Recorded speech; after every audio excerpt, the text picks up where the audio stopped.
everyone! I grew up in Southern California, so even though I'm now closer to the East Coast, I still consider Disneyland to be my home park. One of my absolute must-haves when I visit are the Mickey Mouse Beignets, currently available at the Mint Julep Bar in New Orleans Square. Disney's celebrating their 100th anniversary. I'm sure you've heard, they're not keeping it a secret. And they're now coming out with a ton of stuff, including cookbooks dedicated to the different areas or parks and hotels. I got the Deliciously Disney Disneyland book for Christmas, and I knew immediately that the first thing I needed to try were the Mickey Mouse Beignets. I needed to know if they were anywhere near as perfect as the version available in the park. So come bake with me. In the bowl of my mixer, I'm going to do flour, flour number 2, flour number 3, flour number 4, sugar, vegetable shortening, come on, off you go, salt, heavy cream,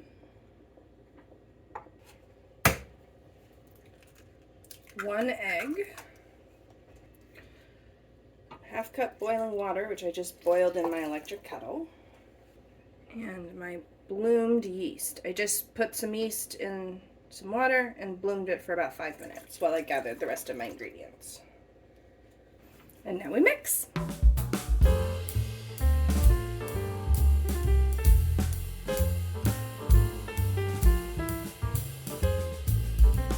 We just want it to be loosely combined, the recipe says, so we're going to call that done, and we're going to let it rest for 30 minutes.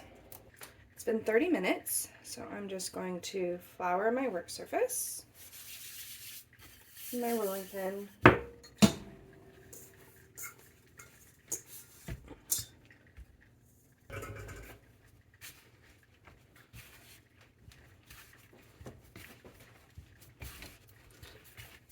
move this into a cohesive dough, and then we'll roll it out.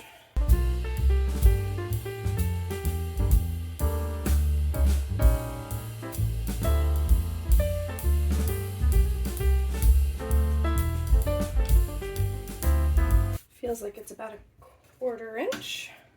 We're going to use our Mickey Mouse shaped cutter, which I will admit I did buy specially for this because, well, you can't make beignets if they're not Mickey Mouse beignets if they're not mouse shaped.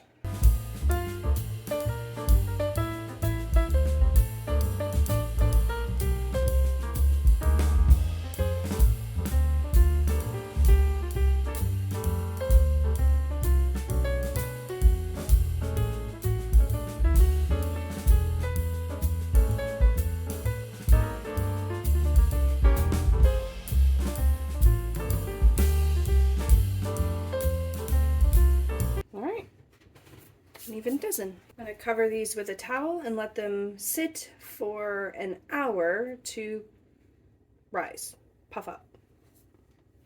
Alright, my little beignets have been resting for about an hour and a half. And now I'm very carefully going to fry them. Just a few at a time, because I don't want to overcrowd the oil. Enjoy frying montage.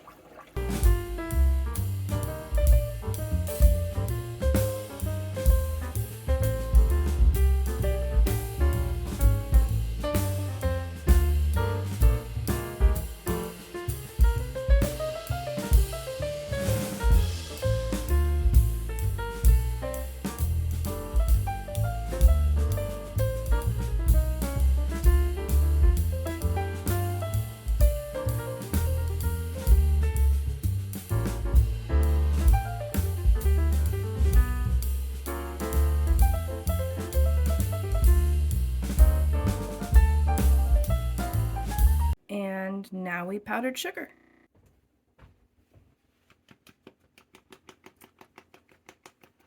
The sooner you powdered sugar after you get them cool enough to do so, the more the powdered sugar will stick. So if you can get help with this, specifically a small child would be useful, I recommend.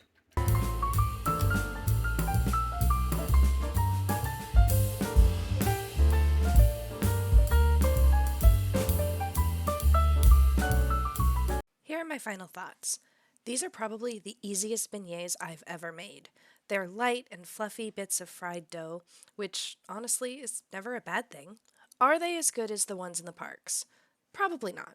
But considering the alternative is not having Mickey Mouse beignets, I'd definitely go with these. A few important metrics. Is this recipe worth making at home? With 1 being Oreos, totally not worth making, and 5 being chocolate chip cookies, totally worth making. This recipe is a 5. If you like donuts, definitely give these a try. You don't have to cut them into Mickey Mouse shapes, you can easily cut them into the traditional rectangles, and they'll be just as good, though not give you that sense of nostalgia that I was looking for. Can or should this recipe be made in advance, with 1 being souffle, absolutely not going to keep well, and 5 being fruitcake, will literally keep forever? This recipe's a 2. Like most fried food, it's perfect right when it comes out of the fryer and is just cool enough to eat, and it goes downhill from there. With that said, the recipe says that you'll get 10, and I actually got 12 on my first pass, and then another 12 when I kneaded the scraps together and rolled them back out repeatedly until I ran out of dough. This did make the later ones a little bit tougher, but not too badly. No way was my family going to eat 24 of these in one sitting. So Mike said that he put them in the toaster oven the next day, and they were almost as good as when they were fresh out of the fryer. So if you have extras, I'd say doing that with the leftovers. How hard was this recipe? With 1 being instant pudding and 5 being the multi-layer death by chocolate cake I might make someday?